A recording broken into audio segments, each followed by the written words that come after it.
بسم اللہ الرحمن الرحیم۔ السلام علیکم ناظرین، آج کی اس ویڈیو میں ہم آپ کو ایک ایسا واقعہ سنائیں گے کہ جس کو سن کر آپ کے رونگٹے کھڑے ہو جائیں گے۔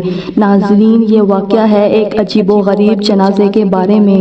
تو ویڈیو شروع کرنے سے پہلے آپ سے گزارش ہے کہ ہمارے چینل ایچ اسلامک دنیا کو سبسکرائب کر دیں اور بیل آئیکن کو لازمی پریس کر دیں تاکہ ہر نئی آنے والی اسلامک لیٹسٹ ویڈیو آپ کو مل سکے۔ ناظرین گرامی، کسی شہر میں ایک آدمی رہتا تھا۔ اس کے پاس اللہ کا دیا ہوا سب کچھ تھا، کسی چیز کی کمی نہیں تھی۔ اس کے پاس مال و دولت، عزت، شہرت، زمین و جائیداد سب کچھ تھا۔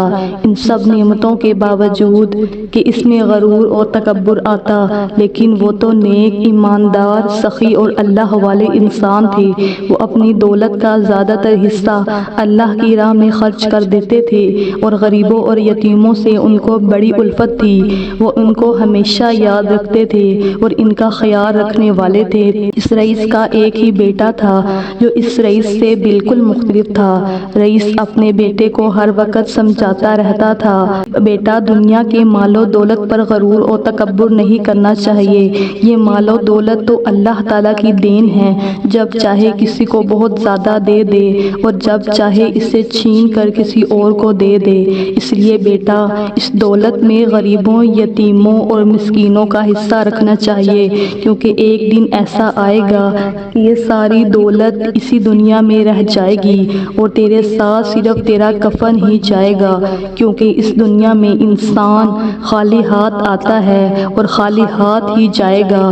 لیکن ان تمام نصیحتوں کے باوجود رئیس کے بیٹے پر کچھ اثر نہ ہوتا۔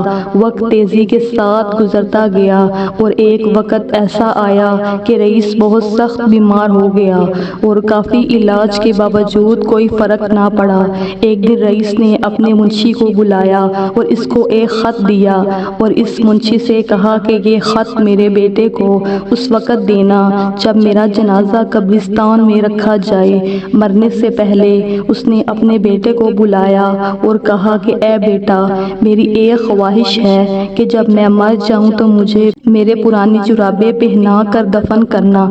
یہ میری آخری خواہش ہے اور مجھے یقین ہے کہ تم میری آخری خواہش ضرور پوری کرو گے۔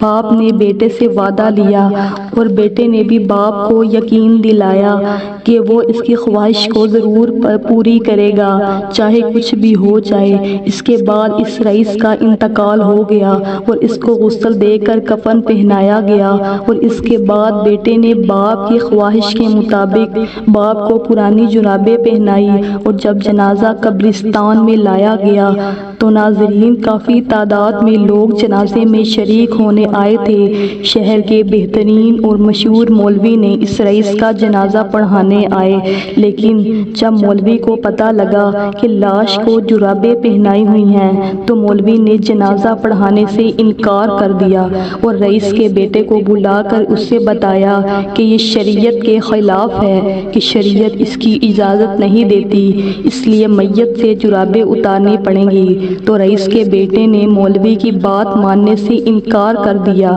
کہ یہ اس کے باپ کی آخری خواہش ہے جو انہوں نے مرنے سے پہلے مجھ سے کی تھی اور میں نے ان سے وعدہ بھی کیا تھا کہ میں ان کی خواہش کو ضرور پوری کروں گا۔ اب قبرستان میں یہ ایک عجیب و غریب مسئلہ بن گیا تھا۔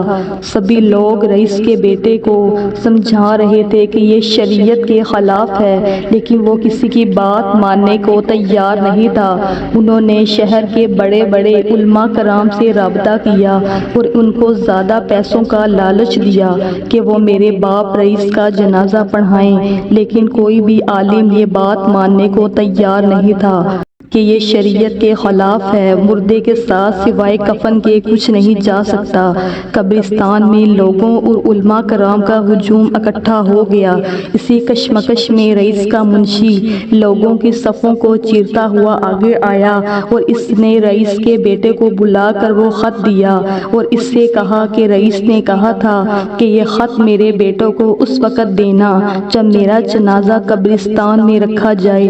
رئیس کے بیٹے نے منشی سے وہ خط لیا اور اس کو کھول کر پڑھنا شروع کر دیا، جس کے اوپر یہ تحریر تھا پیارے بیٹے، میں شہر کا مشہور ترین اور سب سے امیر کبیر شخص تھا، لیکن آج جب میری وفات ہو گئی ہے تو دیکھ لو آج میں اپنے ساتھ یہ پرانی جرابیں بھی نہیں لے کر جا سکتا۔ میرے بیٹے، آج میرے ساتھ قبر میں سوائے کفن کے اور کوئی چیز نہیں جائے گی۔ جو مال و دولت میں نے اس دنیا میں کمایا تھا وہ سب دنیا میں ہی رہ جائے گا۔ عزت، شہرت، نام، یہ سب کچھ دنیا میں ہی رہ جائے گا۔ وہاں امیر غریب سب برابر ہیں، سب کو ایک جیسا ہی کفن ملے گا اور ایک جیسی ہی قبر ملے گی۔ میرے بیٹے، میں تجھے وصیت کرتا ہوں، جو کچھ میں مال و دولت چھوڑ کر جا رہا ہوں اسے اللہ کی راہ میں خرچ کرنا اور غریبوں، یتیموں میں تقسیم کرنا۔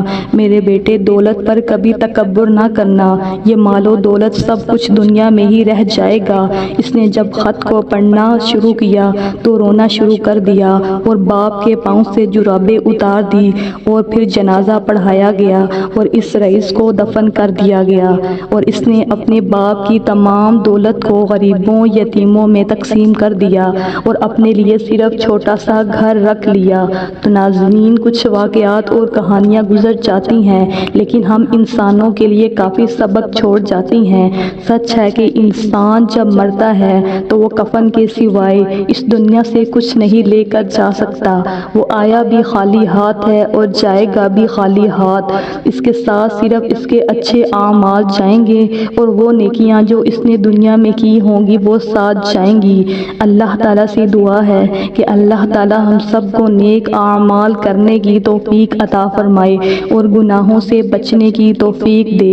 ویڈیو اچھی لگی ہو تو ویڈیو کو لائک اور اپنے دوستوں کے ساتھ شیئر کر دیں۔ جزاک